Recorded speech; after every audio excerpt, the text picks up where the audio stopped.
Ibu-ibu Makassar mengamuk klaim kembar buayanya.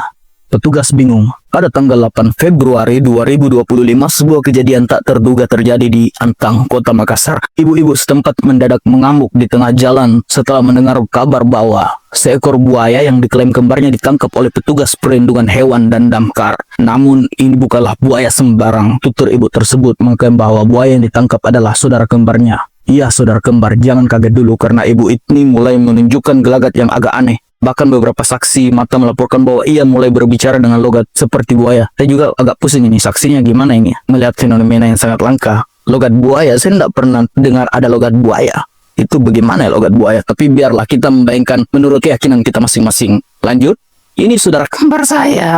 Kenapa kalian tangkap? Kasihan dia, teriak ibu tersebut sambil menunjuk ke arah buaya yang sedang dikurung dalam kandang darurat.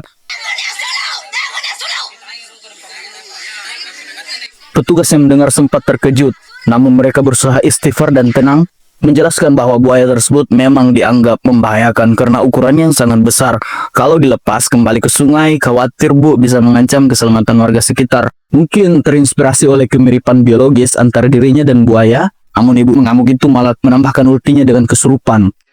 Kami dipisahkan sejak kecil. Saya tinggal di darat, dia tinggal di Sungai Antang. Dia adalah putri sungai.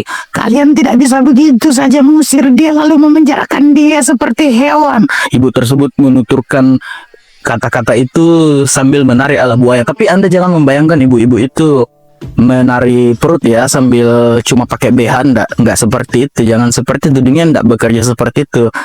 Jangan macam-macam dengan fantasi Anda. Petugas yang sempat bingung mencoba mencari cara agar ibu ini tuh tenang. Tetapi tidak bisa juga ibu itu tenang karena dia malah menambah ultinya dengan menambah cakra saat dia kesurupan. Kalau dia harus masuk penjara, saya juga ikut. Buaya itu saudara saya. Saking bingungnya petugas, akhirnya petugas memutuskan untuk memasukkan ibu itu bersama dengan buaya. Tapi ibu itu juga tidak mau karena katanya kalau mereka bersatu nanti mereka jadi biju ekor 10 gabungan antara buaya dan manusia. Karena takut dunia ini hancur, maka ibu tersebut bersikeras tidak mau juga dimasukkan dalam kurungan. Padahal ibu tersebut yang meminta ya. Di akhir kejadian, para petugas memutuskan untuk tetap membawa buaya besar itu ke penampungan sementara.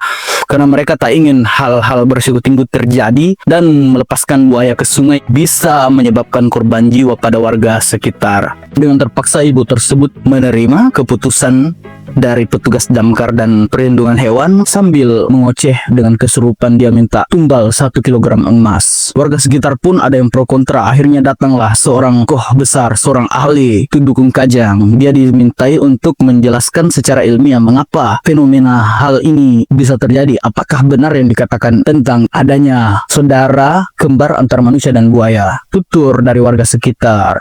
Lalu sang Dukun Kajang menjawab, buaya dan manusia. Hahaha.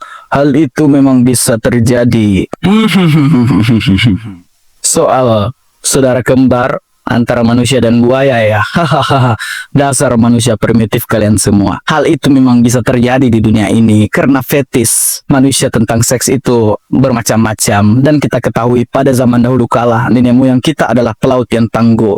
Ada sebuah kejadian yang mana nenek moyang kita pergi berlayar dengan bahtera Pinisi. Dia terdampar di sebuah pulau. Hanya satu wanita yang selamat di atas kapal yang berlayar itu. Karena naluri seorang wanita, dia akhirnya bertahan hidup dengan melakukan survive.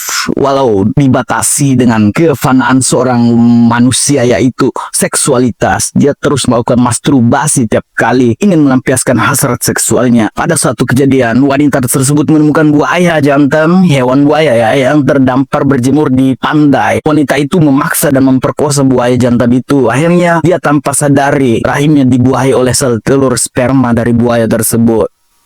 Berselang 1 hari kemudian, kejadian hilaf wanita tersebut ditemukan oleh pelaut yang menemukannya. Akhirnya dijemput pulang, diantar ke kampungnya dan dia dinikahi oleh pelaut tersebut. Ya, tak lama berselang kemudian 9 bulan pun berlalu. Lahirlah manusia dan buaya, yang mana dalam rahim wanita tersebut dibuahi oleh sperma buaya awalnya, lalu ditambah dengan sperma pelaut yang menemukannya terdampar di pulau tersebut.